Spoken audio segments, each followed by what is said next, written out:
శ్రీమాత్రే నమః. అందరికీ నమస్కారం. మరి దసరా శరన్నవరాత్రులు వచ్చేసాయి కదండి. ఈ దసరా శరన్నవరాత్రుల్లో 9 రోజులు కూడా అమ్మవారి ఒక్కొక్క అవతారంలో మనకి దర్శనమిస్తారు. అసలు ఆ అవతారాల గురించి మనం ఈ వీడియోలో అయితే తెలుసుకుందాము. మరి ముందుగా ఫస్ట్ టైం మన ఛానల్ చూస్తున్న వాళ్ళు సబ్స్క్రైబ్ చేసుకోండి. అలాగే పక్కనున్న బెల్ ఐకాన్ కూడా క్లిక్ చేయండి. ఇలాంటి ఎన్నో వీడియోస్ మీకు నోటిఫికేషన్స్ వచ్చేస్తాయి. అలాగే లైక్ చేయటం మర్చిపోమాకండి. ఇక ఫస్ట్ మొదటి రోజు బాలా త్రిపుర సుందరి దేవిగా మనకు అమ్మవారు దర్శనమిస్తారు. మరి హిందూ సంప్రదాయంలో పండుగలకు ఉన్న ప్రాధాన్యత గురించి ప్రత్యేకంగా మనం చెప్పుకోనవసరం లేదు. అందరూ ఎంతో భక్తిగా అంతకు మించి సంబరంగా చేసుకునే దుర్గా నవరాత్రులు మనకు రానే వచ్చేశాయి. ఆశ్వయుజ శుద్ధ పాడ్యమి నుండి నవమి వరకు జరిగే నవరాత్రులలో అమ్మవారి స్మరణ మారు మోగిపోతుందన్నమాట. ప్రతి చోట కూడా అమ్మవారికి 9 రకాలు అవతారాలతో అమ్మవారి స్మరణ అనేది చాలా చక్కగా మారుమోగిపోతుంది. మరి ఈ శరన్నవరాత్రులకి అసలు శరన్నవరాత్రులు అని ఎందుకు పేరు వచ్చింది అంటే, ఆశ్వయుజ మాసం అలాగే కార్తీక మాసం ఈ 2 నెలలు కూడా శరదృతువు అని మనం చెప్పుకుంటాం. మరి శరదృతువులో వచ్చిన తొలి పండుగ కాబట్టి ఈ నవరాత్రులను శరన్నవరాత్రులు అని పిలుస్తారు. మరి దుర్గా నవరాత్రులు అన్నా, దేవీ నవరాత్రులు అన్నా, శరన్నవరాత్రులు అన్నా ఇలా ఎన్ని పేర్లు ఉన్నా సరే ఈ 9 రోజులు కూడా ఆ తల్లి భక్తి పారవస్యంతో నిండిపోతుంది. ఈ నవరాత్రులలో ఒక్కో రోజు ఒక్కో అవతారంలో అమ్మవారు మనకి దర్శనమిస్తారు. మరి మొదటి రోజైతే బాలికగా బాలా త్రిపుర సుందరిగా కొన్ని ప్రాంతాలలోనూ, శ్రీశైలంలో శైలపుత్రిగా దర్శనమిస్తుంది ఆ తల్లి. ఆకట్టుకునే మోముతో ముద్దుగారే బాలికగా లోక కళ్యాణం కోసం అవతరించిన బాలా త్రిపుర సుందరి మనిషి శరీరంలో ఉన్న జాగృత, స్వప్న, సుషుప్తి ఈ 3 గణాలకు కూడా అధిదేవతగా పేర్కొంటారు. అంటే ఏంటి అంటే, మనిషి ఈ 3 స్థితులలోనూ జీవిస్తాడు. అలాంటి 3 స్థితులను కూడా తన ఆధీనంలో ఉంచుకోగలిగేదే త్రిపుర సుందరీ దేవి. మరి ఇప్పుడు బాలా త్రిపుర సుందరి అవతారం వెనుక ఉన్న ఒక కథను మనం చెప్పుకుందాము.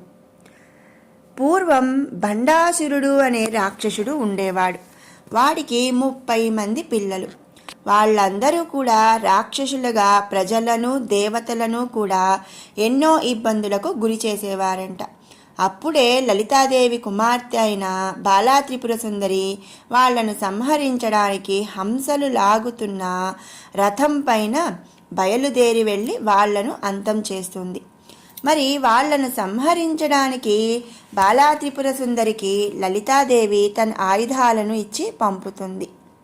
నవరాత్రి మొదటి రోజున బాలా త్రిపుర సుందరిని పూజించడం వెనుక కారణం ఇది.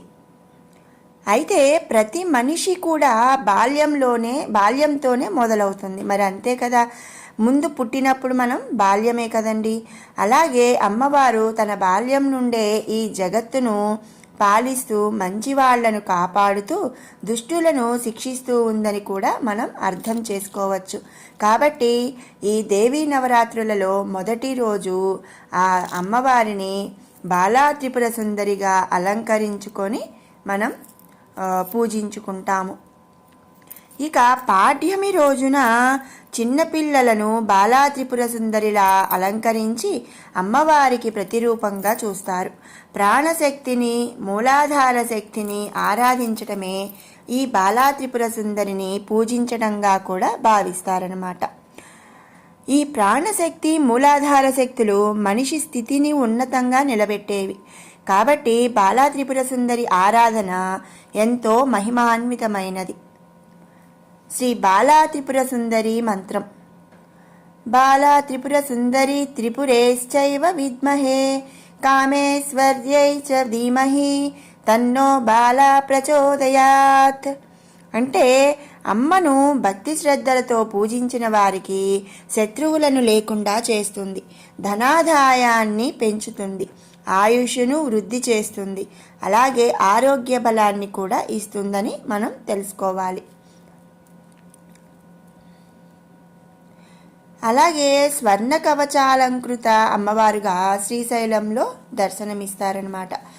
విజయాలను ప్రసాదించే విజయవాడ కనకదుర్గాదేవి ఆలయంలో ప్రతి సంవత్సరం కూడా ఈ దేవీ శరన్నవరాత్రులు చాలా వైభవంగా మహోత్సవాలు నిర్వహించడం అనేది ఆనవాయితీ.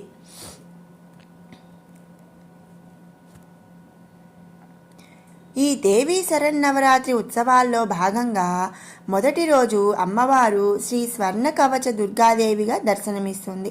మరి అమ్మవారిని బంగారు కవచాలతో ఎరుపు రంగు చీరతో అలంకరిస్తారు. సౌమ్యాని యాని రూపాణి త్రైలోక్యే విచరంతి తే యాని చాత్యుర్థ ఘోరాణి తైర్మాస్మాంస్తథా భువం. అంటే ఓ జనని, ముల్లోకాలయందు సంచరిస్తుండే నీ సాత్విక రూపాలతో, మిక్కిలి భయంకరమైన స్వరూపాలతో మమ్మల్ని ఈ సమస్త భూమండలాన్ని కాపాడు అని అర్థమన్నమాట. మరి తెలుసుకున్నాము కదండి శ్రీ బాలా త్రిపుర సుందరి అవతారం యొక్క కథను. మరిన్ని వీడియోస్ కోసం మన ఛానల్ని సబ్స్క్రైబ్ చేసుకోండి. మీకు ఈ వీడియో నచ్చినట్టయితే లైక్ చేయండి, షేర్ చేయండి. అలాగే మరిన్ని అప్డేట్స్ కోసం మన ఛానల్ని సబ్స్క్రైబ్ చేసుకోండి. Thanks for watching.